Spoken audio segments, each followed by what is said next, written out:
السلام علیکم ورحمۃ اللہ وبرکاتہ۔ الحمد للہ وکفی والصلاة والسلام علی عبادہ الذین اصطفى اما بعد فاعوذ باللہ من الشیطان الرجیم بسم اللہ الرحمن الرحیم ان الذین آمنوا والذین ہادوا والنصارى والصابئین من آمن باللہ والیوم الآخر وعمل صالحا فلہم اجرہم عند ربہم ولا خوف علیہم ولا هم يحزنون وَإِذْ أَخَذْنَا مِيثَاقَكُمْ وَرَفَعْنَا فَوْقَكُمُ الطُّورَ خُذُوا مَا آتَيْنَاكُمْ بِقُوَّةٍ وَاذْكُرُوا مَا فِيهِ لَعَلَّكُمْ تَتَّقُونَ رب اشرح لي صدري ويسر لي أمري واحلل عقدة من لساني يفقهوا قولي۔ حضرات، پچھلی مرتبہ سورہ بقرہ کا 7واں رکوع ہم نے مکمل کیا تھا، جہاں سورہ بقرہ کی 61ویں آیت ختم ہوتی ہے۔ آج اللہ کا نام لے کر ہم 62ویں آیت سے شروع کریں گے، لیکن ذہن میں صرف ایک نقشہ دوبارہ جما لیجئے کہ جو حصہ ابھی ہم نے پڑھا ہے 5ویں رکوع سے لے کر اور اب تک کا، اس میں بنی اسرائیل کے جو ہم سے پہلے کی امت مسلمہ تھی، ان پر اللہ تعالیٰ نے ایک طویل فرد قرارداد جرم عائد کی ہے۔ یہ اپنے آپ کو یہ سمجھتے تھے کہ وہ اللہ کے بڑے محبوب ہیں، اللہ کے بیٹوں کی مانند ہیں، اور یہ بھی انہیں ظلم تھا، اس خام خیالی میں بھی مبتلا تھے کہ لن تمسنا النار الا ایام معدودات، کہ ہمیں تو جہنم کی آگ چھو ہی نہیں سکتی، اور اگر کہیں ہمیں جہنم میں ڈالا بھی گیا تو محدود چند دن کے لیے۔ ان کے تمام وہ نظریات یا تمنائیں یا وہ آرزویں کہ جن کا تعلق قطعاً حقیقت سے نہیں، تمام کا پردہ چاک کیا گیا، اور پھر یہ کہ آخر میں فرما دیا گیا تھا ضربت علیہم الذلۃ والمسکنۃ وباؤوا بغضب من اللہ۔ یہ تھے اصل میں ان کے وہ بڑے بڑے جرائم جس کی بنیاد پر وہ راندہ گزگاہ قرار دے دیے گئے۔ اللہ تعالیٰ نے ذلت اور مسکنت ان پر تھوپ دی اور وہ اللہ کا غضب لوٹ رہے تھے۔ اب اگلی جو آیات ہیں وہاں فرمایا گیا ان الذین آمنوا والذین ہادوا والنصارى، یقیناً وہ لوگ کہ جو ایمان لائے اور وہ کہ جو یہودی ہوئے اور نصارہ عیسائی، والصابئین، اور یہاں ایک گروہ کو اور شامل کیا گیا جنہیں صابی کہتے ہیں۔ یہ گروہ اصل میں ستارہ پرست تھا، حضرت ابراہیم علیہ السلام کی اولاد میں اپنے آپ کو قرار دیتا تھا،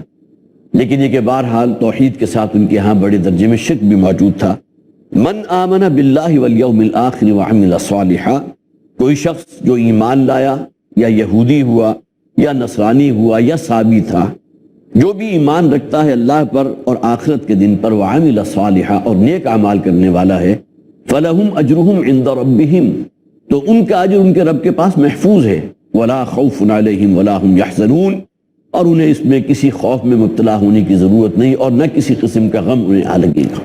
یہاں خاص طور پر نوٹ کیجئے کہ اللہ پر ایمان کا ذکر ہے اور آخرت پر ایمان کا ذکر ہے اور ساتھ اعمال صالحہ۔ تو یہاں ہمارے ہاں جو مفسرین نے انہوں نے کہا ہے کہ حضرت عیسیٰ علیہ السلام آئے تھے، جن کے جو پیروکار تھے وہ تمام عیسائی ہیں، نصارہ ہیں۔ تو جو لوگ اپنے وقت کے نبی پر ایمان رکھتے ہیں، گویا کہ ایمان بالرسالت یہاں باقاعدہ اصطلاحاً تو موجود نہیں ہے، لیکن بہرحال یہ حقیقت ہے کہ جن لوگوں کا ذکر کیا گیا، حضرت موسیٰ پر ایمان رکھنے والے تھے یہودی، حضرت عیسیٰ پر ایمان رکھنے والے عیسائی تھے، اور صابی بھی ایمان رکھتے تھے حضرت ابراہیم علیہ السلام پر۔ معلوم ہوا کہ ان کا ایمان بالرسالت اگر واقعتاً موجود ہے اور پھر اللہ پر ایمان رکھے اور آخرت پر ایمان رکھے اور نیک اعمال کریں، فلہم اجرہم عند ربہم، یہاں نیک اعمال کی جو شرط لگا دی گئی اس کو خاص طور پر نوٹ کیجئے۔ ایمان صرف وہ جس کا تعلق انسان کے قول کے ساتھ ہے یا قولی گواہی کے ساتھ ہے یا شہادت کے ساتھ ہے، وہ یقیناً ایک قانونی تشخص تو ہے کہ جو اس شخص کو حاصل ہو گیا۔ ظاہر ہے کہ اسی بنیاد پر کوئی شخص اس دنیا میں اگر حضور کو مانتا ہے تو مسلمان سمجھا جائے گا، حضرت عیسیٰ علیہ السلام کو مانتا تھا تو عیسائی سمجھا گیا، حضرت موسیٰ علیہ السلام پر ایمان رکھتا تھا تو یہودی سمجھا گیا، اہل کتاب جنہیں ہم کہتے ہیں۔ لیکن یہ کہ ایمان بالرسالت لازم ہے، یہاں سے یہ دلیل قطعاً نہیں نکالی جا سکتی کہ صرف اللہ پر ایمان لے اور آخرت کو مانو اور نیک اعمال کرو تو یہ تمہاری نجات کے لیے کافی ہوگا۔ وَإِذْ أَخَذْنَا مِيثَاقَكُمْ وَرَفَعْنَا فَوْقَكُمُ الطُّورَ، تاریخ بنی اسرائیل کا ایک چیپٹر اور اٹھایا گیا، گویا کہ ایک ورق پلٹا گیا اور ایک واقعے کا اشارہ کیا گیا کہ یاد کرو اس وقت کو کہ جب کہ ہم نے، اللہ تعالیٰ فرماتے ہیں، ہم نے تم سے ایک میثاق اور عہد لیا تھا، وَرَفَعْنَا فَوْقَكُمُ الطُّورَ، اور تمہارے اوپر کوہ طور کو، طور کے پہاڑ کو معلق کر دیا تھا، بلند کر دیا تھا۔ یہاں بھی ہمارے ہاں جو ریشنلسٹ لوگ ہیں، جو عقلیت زدہ لوگ ہیں، وہ تعبیر کرتے ہیں کہ ایسی بات نہیں تھی کہ کوہ طور کو ان کے سر پر معلق کر دیا گیا ہو، بلکہ ایسی ہیبت ان کے اوپر قائم کر دی گئی کہ وہ یہ محسوس کرنے لگے کہ کوہ طور ان کے اوپر اب بھی آ گرے گا، جبکہ قرآن حکیم یہاں کہہ رہا رفعنا فوقہم الطور، ان کے اوپر جو ہے ہم نے کوہ طور کو جو ہے معلق کر دیا۔ اور یہاں سے یہ نتیجہ بھی نکلتا ہے کہ اگر ہم اللہ تعالیٰ کو یہ سمجھتے ہیں کہ مجبور ہے، وہ ہر شے پر قادر نہیں ہے، اسے ہر شے کی قدرت نہیں ہے، تو معلوم ہوا کہ اللہ تعالیٰ کی صفات میں سے کہ علی کل شیء قدیر، اس کا ہم انکار کر رہے ہیں۔ خذوا ما آتیناکم بقوۃ، جو شے تمہیں دی گئی اسے بڑی مضبوطی سے تھام لو، پکڑ لو۔ واذکروا ما فیہ لعلکم تتقون، اور جو شے اس میں بیان کی گئی ہے، اس سے مراد ہے تورات۔ حضرت موسیٰ علیہ السلام جب واپس پلٹے تھے 40 شبانہ کے جس کا ذکر ہماری پچھلی نشستوں میں آ چکا ہے، تو اللہ تعالیٰ نے انہیں وہاں تختیاں عطا فرمائی تھی جن پر تورات کندہ تھی، احکام 10 10 کمانڈرز موجود تھے، لہذا فرمایا کہ وَاذْكُرُوا مَا فِيهِ، خوب اچھی طرح یاد کرو۔ یہاں مراد صرف یہ نہیں ہے کہ اس کو حفظ کر لو اور ذہن نشین کر لو، بلکہ اس پر عمل پیرا ہو جاؤ، جو کچھ اس کے اندر موجود ہے، لعلکم تتقون، تاکہ تم تقوی تک پہنچ سکو اور تاکہ تم بچ سکو اللہ کی ناراضگی سے۔ ثم تولیتم من بعد ذلک، لیکن اس کے بعد تمہارا طرز عمل کیا تھا کہ پھر تم نے روگردانی کی، اپنا منہ پھیر لیا۔ فلولا فضل اللہ علیکم ورحمتہ، اور اللہ تعالیٰ ہی کا فضل اور اس کی رحمت اگر شامل حال نہ ہوتی، لکنتم من الخاسرین، تم تباہ و ہلاک اور برباد ہو جاتے۔ اس موقع پر ان لوگوں نے توبہ کی تھی اور اللہ تعالیٰ نے اس کوہ طور کو جو ان پر معلق کر دیا گیا تھا، اللہ تعالیٰ نے اس کوہ طور کو ان سے ہٹا دیا تھا۔ وَلَقَدْ عَلِمْتُمُ الَّذِينَ اهْتَدَوْا مِنْكُمْ فِي السَّبْتِ، اور تم تو خوب جانتے ہو ان لوگوں کو کہ جنہوں نے سبت کے احکام میں اللہ کی نافرمانی کی تھی۔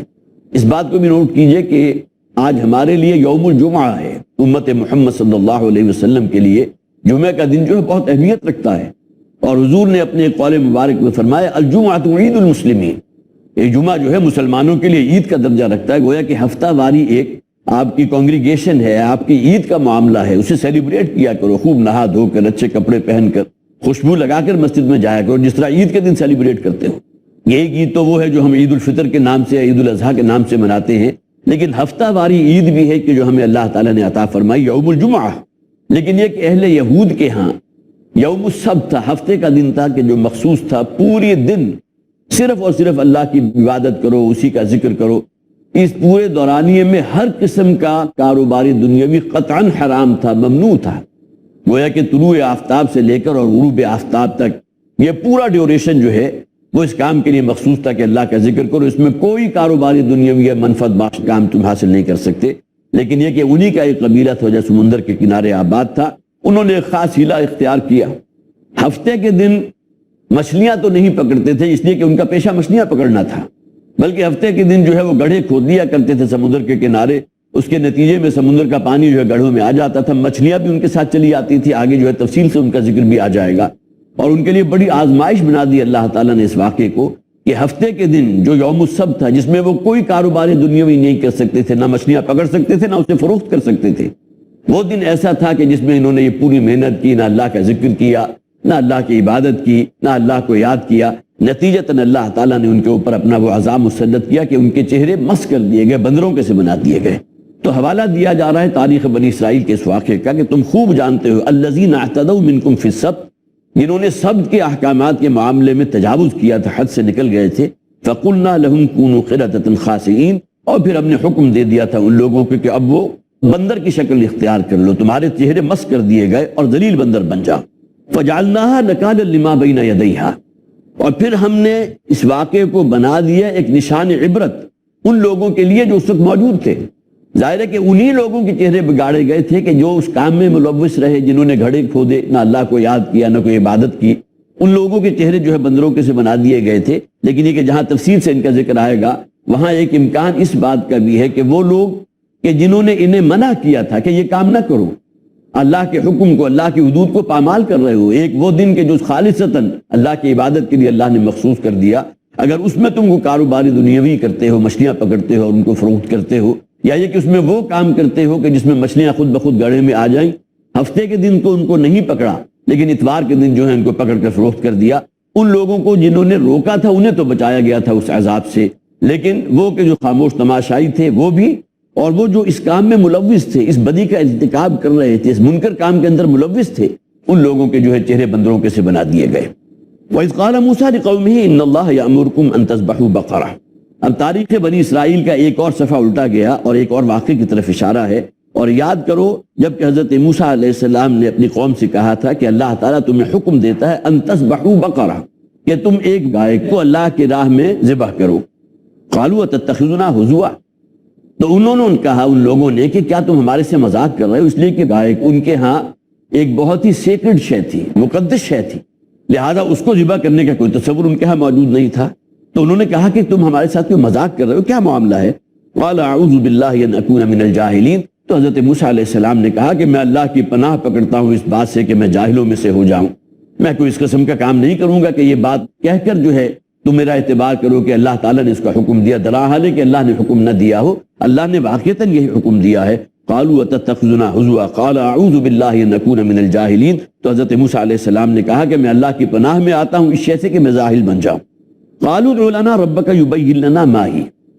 اس پر اس قوم نے یہ کہا کہ اے موسیٰ ذرا اپنے رب سے پوچھو اور اسے پوچھ کر ہمیں بتاؤ کہ ہمیں بتائے وہ بیل کیسا ہو۔ قال انہ یقول انہا بقرۃ لا فارض ولا بکر، تو حضرت موسیٰ علیہ السلام نے فرمایا کہ اللہ تعالیٰ کا حکم یہ ہے کہ وہ بیل جو تم جس کا حکم دیا تمہیں اللہ کے راستے میں ذبح کرو، وہ ایسا ہو کہ نہ تو وہ بوڑھا ہو اور نہ ہی بالکل بچیا ہو، عوان بین ذالک، بلکہ درمیانی عمر کا ہونا چاہیے، نہ زیادہ عمر رسیدہ ہو اور نہ ہی بالکل نوجوان ہو، بچہ ہو، عوان بین ذالک ففعلوا ما تؤمرون، لہذا اب کر گزرو، عمل کرو اس شے پر جس کا تمہیں اللہ نے حکم دیا۔ اللہ نے حکم دیا تھا ایک گائے کی قربانی کا۔ قالوا ادع لنا ربک یبین لنا ما لونها، اب دیکھیے سوال در سوال کر رہی ہے وہ قوم حضرت موسیٰ علیہ السلام سے، اور اس کا نتیجہ کیا نکلا گیا کہ احکامات جو ہیں وہ تنگ سے تنگ تر ہوتے چلے جا رہے ہیں۔ تو حضرت موسیٰ علیہ السلام نے جب یہ انہیں کہا کہ جس چیز کا تمہیں حکم دیا گیا اس پہ اب کا عمل کر گزرو، تو انہوں نے کہا قالوا ادع لنا ربک یبین لنا ما لونها، ذرا ہمیں اس بات کی بھی خبر دیجئے کہ اس گائے کا رنگ کیا ہونا چاہیے۔ قال انہ یقول انہا بقرۃ صفراء، تو حضرت موسیٰ علیہ السلام نے کہا کہ اللہ تعالیٰ نے یہ حکم دیا ہے کہ وہ بیل ہونا چاہیے زرد رنگ کا، فاقع لونها تسر الناظرین، کہ جو بہت ہی خوش نظر آ رہا ہو، رنگ جو ہے انسانوں کے دل کو لبھانے والا ہو اور جو بھی دیکھنے والا اس کے لیے بڑا فرحت بخش ہو۔ ابھی یہ واقعہ چل رہا ہے، انشاءاللہ تھوڑے سے وقفے کے بعد ہم دوبارہ حاضر ہوں گے اور اس کو کنٹینیو کریں گے۔ السلام علیکم ورحمۃ اللہ وبرکاتہ۔ السلام علیکم ورحمۃ اللہ وبرکاتہ۔ ابھی وقفے میں جانے سے پہلے بنی اسرائیل کی تاریخ کا جو ایک واقعہ آ رہا تھا، اللہ نے حکم دیا ہے گائے کو ذبح کرنے کا، اس پر پھر سوال کیا بنی اسرائیل نے حضرت موسیٰ علیہ السلام سے کہ ابھی ذرا مزید وضاحت بھی ہمیں چاہیے، ابھی ہمارے اوپر یہ معاملہ کلیئر نہیں ہے، کوئی اور بات بھی ارشاد فرمائیں۔ ان البقرہ تشابہ علینا، اس لیے کہ یہ بیل جس کا ذکر کیا گیا، جس کے بارے میں ہمیں حکم دیا گیا، اس میں ہمیں تشابہ ہے، ابھی بھی بات کلیئر نہیں ہے کہ کون سا بیل ہو۔ وَإِنَّا إِن شَاءَ اللَّهُ لَمُهْتَدُونَ، اور یقیناً اللہ تعالیٰ نے چاہا تو ہمیں اس سوال کا جب جواب مل جائے گا تو ہم راہ پانے والوں میں سے ہو جائیں گے۔ قال انہ یقول انہا بقرۃ لا ذلول تثیر الارض، تو حضرت موسیٰ علیہ السلام نے فرمایا کہ اللہ تعالیٰ یوں فرما رہے ہیں کہ وہ بیل ایسا ہونا چاہیے کہ جسے کبھی زمین میں جوتا نہ گیا ہو، ولا تسقی الحرث، اور نہ ہی کسی رہٹ میں نکال لگا کر اس سے زمین کے ذریعے کوئی پانی برآمد کیا گیا ہو، مسلمۃ لا شیۃ فیہا، اور بالکل تندرست ہونا چاہیے، صحت مند ہونا چاہیے، اس میں کہیں کوئی داغ نہیں ہونا چاہیے۔ دیکھیے وہی سوال کیا تھا، اس کے جواب میں اب جو حکم آ رہا ہے اس نے ان کے لیے شریعت کا دائرہ اور تنگ کر دیا۔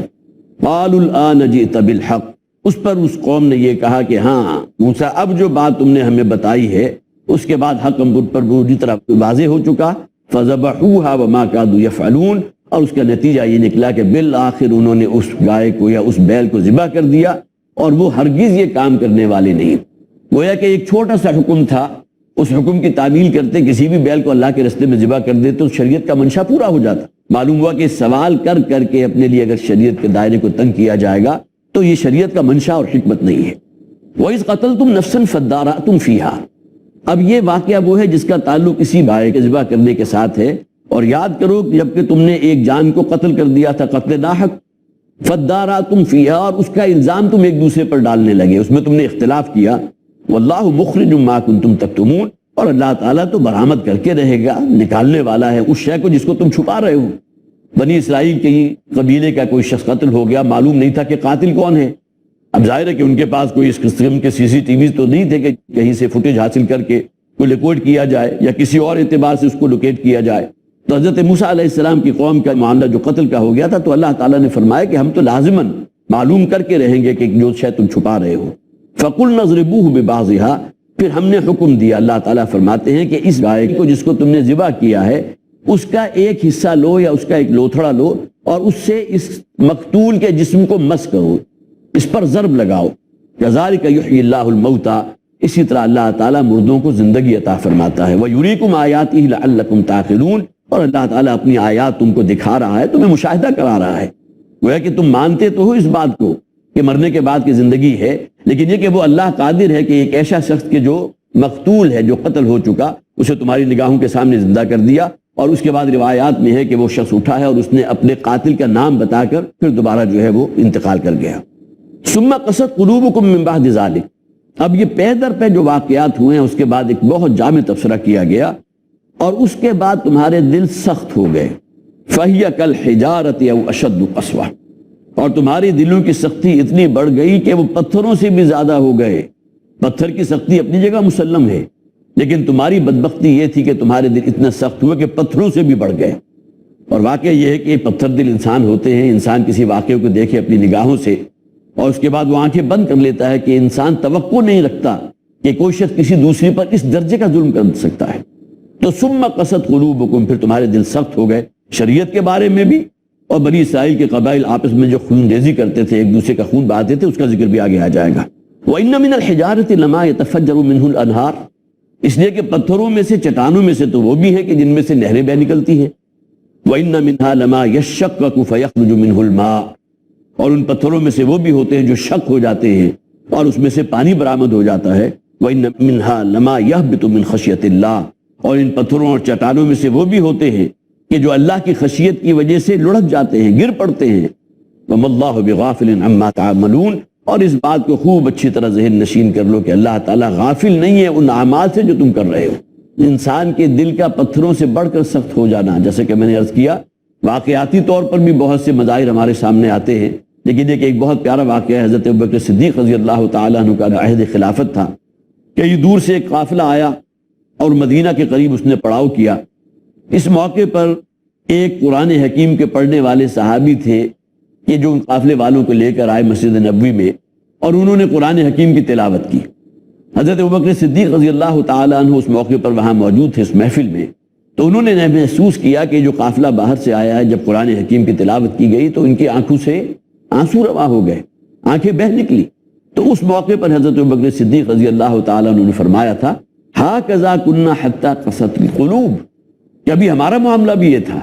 قرآن حکیم کو جب ہم سنتے تھے، ہمارے اندر ایمان کے جذبات پیدا ہوتے تھے، جہنم کا ذکر ہوتا تھا تو ہم لرز جاتے تھے، کانپ اٹھتے تھے، کبھی ہماری آنکھیں بھی بہہ نکلتی تھی خوف الہی سے قرآن حکیم کی تلاوت کو سن کر، اس پر غور و فکر کر کے۔ لیکن یہ کہ ہاکذا کنا، کبھی ہمارا معاملہ بھی انہی جیسا تھا کہ ہم بھی قرآن کی آیات سن کر یا پڑھ کر جو ہماری آنکھیں بہہ نکلتی تھیں، حتی قست القلوب، یہاں تک کہ ہمارے دل سخت ہو گئے۔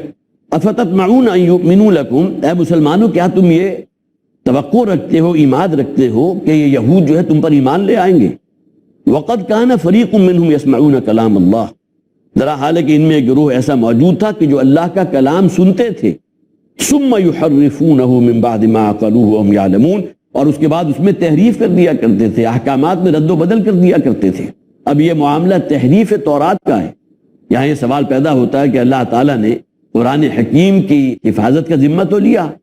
انا نحن نزلنا الذکر وانا لہ لحافظون، اس ذکر کو ہم ہی نے نازل کیا، اس کی حفاظت بھی ہمارے ذمہ، ہم کریں گے اس کی حفاظت۔ لیکن اللہ تعالیٰ نے تورات کی حفاظت کا ذمہ تو نہیں لیا تھا، اس لیے کہ ابھی آخری نبی کی بعثت ہونے والی تھی، آخری رسول صلی اللہ علیہ وسلم کی آمد تھی، اور گویا کہ وہ آخری کلام اللہ تعالیٰ کے حضور صلی اللہ علیہ وسلم کو عطا کیا گیا کہ جس کی حفاظت کا ذمہ لیا گیا۔ گویا کہ آپ کہہ سکتے ہیں کہ تورات کے نام سے آج جو شے موجود ہے وہ اصلاً تورات ہے نہیں، وہ خود مانتے ہیں، یہود بھی مانتے ہیں اور نصارہ بھی مانتے ہیں کہ بائبل جو ہے وہ اوریجنل نہیں ہے، اس کے اندر بہت سے احکامات میں رد و بدل ہو چکی ہے۔ ثم یحرفونہ من بعد ما عقلوہ، اور اس کے بعد اس میں تحریف کر دیتے ہیں جبکہ وہ خوب عقل سے کام لے رہے ہیں، وہم یعلمون، خوب جانتے بوجھتے۔ وَإِذَا لَقُوا الَّذِينَ آمَنُوا قَالُوا آمَنَّا، اور جب ملتے ہیں یہ منافقین یہود کے ساتھ تو کہتے ہیں کہ ہم ایمان لے آئے۔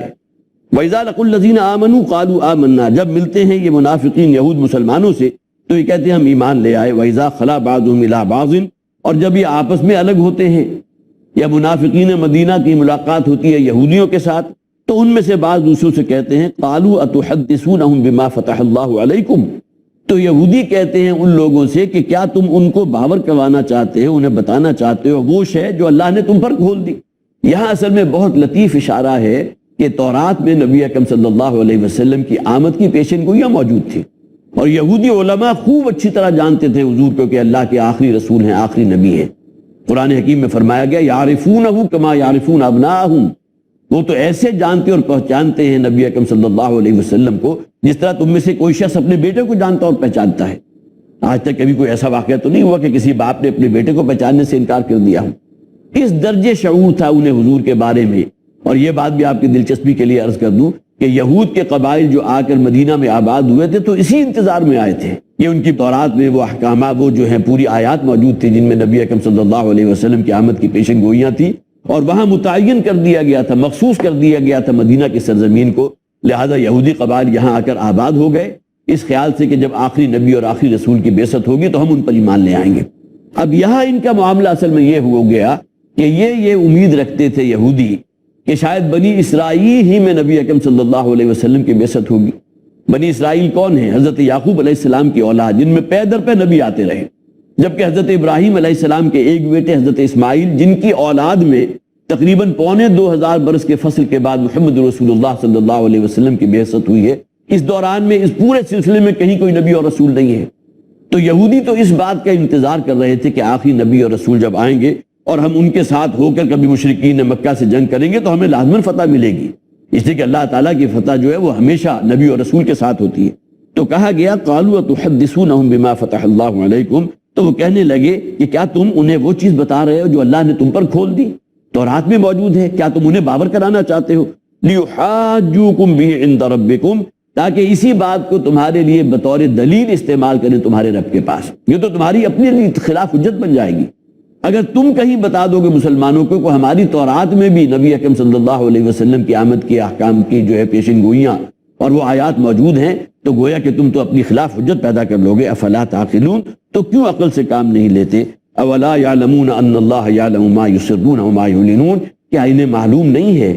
کیا انہیں یقین نہیں اس بات کا کہ اللہ تعالیٰ جانتا ہے، وہ خوب علم رکھتا ہے ہر اس شے کی بھی جو یہ چھپاتے ہیں اور تمام وہ چیزیں بھی جو وہ ظاہر کرتے ہیں اعلانیہ کر رہے ہیں۔ یہاں سورہ بقرہ کی 77 آیات مکمل ہوئی ہیں۔ انشاءاللہ بھی یہ موضوع جو ہے اگلی نشستوں میں جاری رہے گا۔ بنی اسرائیل کا جو ذکر کیا گیا تو اسی میں ہمیں اپنے لیے بھی نشان عبرت تلاش کرنا ہے، اور جو خامیاں ہمارے اندر ہیں انہیں اپنے سے دور کرنا ہے۔ بارک اللہ لی ولکم فی القرآن العظیم ونفعنی وإیاکم بالآیات والذکر الحکیم۔ اللہ